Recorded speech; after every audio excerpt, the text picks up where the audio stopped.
ക്രിസ്തു തത്വശാസ്ത്രപരമായ പഠന പരമ്പരയുടെ മറ്റൊരു എപ്പിസോഡിലേക്ക് എല്ലാ ബഹുമാന്യ ശ്രോതാക്കൾക്കും സ്വാഗതം. ഇന്ന് നമ്മൾ പഠിക്കാൻ പോകുന്നത് യേശുക്രിസ്തു പ്രകൃതിയുടെ മേൽ അധികാരമുള്ളവൻ ആകുന്നുവെന്നാണ്. നമ്മുടെ കർത്താവായ യേശുക്രിസ്തു ദൈവമാണെന്ന് ഉള്ളതിലേക്കുള്ള വൈവിധ്യങ്ങളായ വേദ തെളിവുകൾ കൂടിയാണ് നമ്മൾ സഞ്ചരിച്ചുകൊണ്ടിരിക്കുന്നത്. ക്രിസ്തു ദൈവമാണ് എന്നുള്ളതിന്റെ മറ്റൊരു തെളിവാണ് യേശുക്രിസ്തു പ്രകൃതിയുടെ മേൽ അധികാരമുള്ളവനായിരുന്നു എന്നുള്ളത്. പ്രകൃതി എന്ന് പറയുമ്പോൾ ഈ കാണപ്പെടുന്ന പ്രപഞ്ചത്തിന്റെ സകലത്തിന്റെ മേലും അവൻ അധികാരമുള്ളവനാണ്. സകലത്തെയും തന്റെ ശക്തിയുള്ള വചനത്താൽ വഹിക്കുന്നവൻ എന്ന് ദൈവവചനം അവനെക്കുറിച്ച് പറയുന്നു. അങ്ങനെ സകലത്തിന്റെ അധികാരിയായ പുരുഷൻ നിലയിൽ നമ്മുടെ കർത്താവായ യേശുക്രിസ്തു പ്രകൃതിയുടെ മേൽ അധികാരമുള്ളവനായിരുന്നു എന്ന് തെളിയിക്കുന്ന പല വേദഭാഗങ്ങൾ പുതിയ മുതലുണ്ട്. മർക്കോസിന്റെ സുവിശേഷം അതിന്റെ 6-ാം അധ്യായത്തിൽ നമ്മൾ വായിക്കുമ്പോൾ ശിഷ്യന്മാര് പടക് കയറി ഗലീലാ തടാകത്തിന്റെ അങ്ങേ ഭാഗത്തേക്ക് പോകുന്ന ആ രാത്രിയിൽ കാറും കോളുമുള്ള രാത്രിയുടെ നിശബ്ദതയും കാറ്റ് പ്രതികൂലമാകുകയും ശിഷ്യന്മാര് തണ്ടുവലിച്ച് ഈ പടകിനെ നിയന്ത്രിക്കാനായി ശ്രമിക്കുകയും ചെയ്യുമ്പോൾ അവർ വല്ലാതെ വലഞ്ഞു. കർത്താവ് അവരുടെ സമീപെ ചെന്നിട്ട് കാറ്റെ അടങ്ങൂ, കടലെ ശാന്തമാകൂ എന്ന് കൽപ്പിക്കുകയും തൽക്ഷണം കാറ്റ് അമരുകയും കടൽ ശാന്തമാകുകയും ശിഷ്യന്മാര് തീരം അണിയുകയും ചെയ്തു എന്ന് വായിക്കുന്നു. കർത്താവായ യേശുക്രിസ്തുവിന്റെ പ്രകൃതിയുടെ മേലുള്ള ഈ അധികാരം കണ്ട ശിഷ്യന്മാർ അത്ഭുത സ്തബ്ധരായി പറയുകയാണ്, കാറ്റും കടലും കൂടെ അനുസരിക്കുന്ന ഇവൻ ആർ.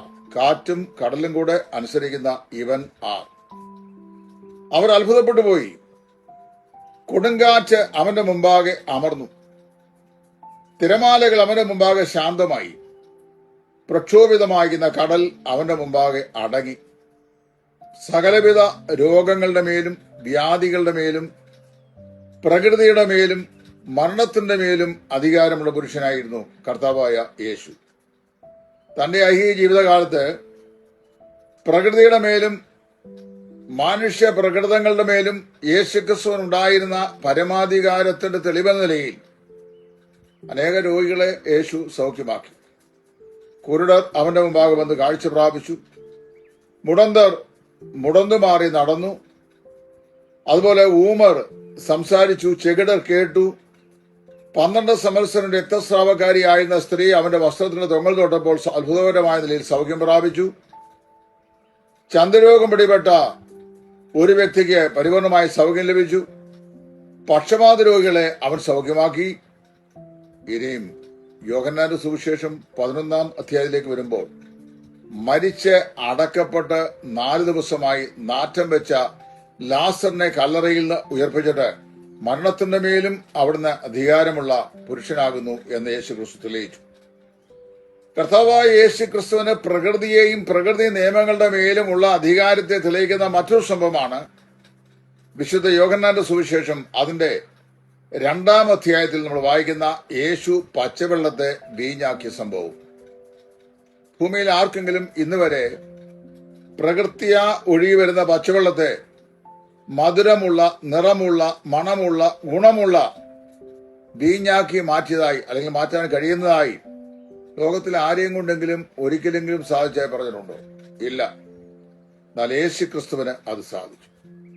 കർത്താവായ യേശുക്രിസ്തു പച്ചവെള്ളത്തെ വീഞ്ഞാക്കി. അവൻ കൊടുങ്കാറ്റിനെ അമർത്തി. വലിയ ശാന്തത വന്നു എന്നാണ് നമ്മൾ വായിക്കുന്നത്. അപ്പോൾ കാറ്റും കടലും തിരമാലകളും മരണവും നാനാവിധമായ രോഗങ്ങളും എല്ലാം അവനെ അനുസരിച്ചു പോന്നു.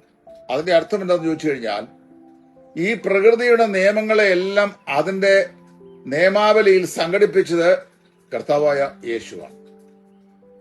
അവനാണ് അതിന്റെ എല്ലാം നിയമകർത്താവ്. അങ്ങനെയാണെങ്കിൽ അവന് അതെല്ലാം കൈകാര്യം ചെയ്യാനായിട്ടുള്ള പ്രാപ്തിയുണ്ട്, കഴിവുണ്ട് എന്നാണ് അതിന്റെ സാരം. അങ്ങനെ വന്നാൽ ദൈവത്തിനല്ലാതെ മറ്റാർക്കും ഈ പ്രകൃതിയുടെ മേൽ അധികാരമില്ല. കൊടുങ്കാറ്റിനെ അമർ ചെയ്യുവാൻ ദൈവത്തിനല്ലാതെ വേറെ ആർക്കും സാധിക്കുകയില്ല. തിരമാലകളെ ഒതുക്കുവാൻ ദൈവത്തിനല്ലാതെ ആർക്കും കഴിയുകയില്ല. ഈശാന മൂലൻ ആഞ്ഞടിക്കുമ്പോൾ അരുത് എന്ന് പറഞ്ഞാൽ അതിനെ അനുസരിപ്പിക്കുവാൻ ദൈവത്തിനല്ലാതെ ആർക്കും കഴിയുകയില്ല. അങ്ങനെയെങ്കിൽ നമ്മുടെ കർത്താവായ യേശു പ്രകൃതിയുടെ മേൽ അധികാരമുള്ള ദിവ്യ പുരുഷനാണെന്ന് വിശുദ്ധ വേദപുസ്തകം പറയുന്നു.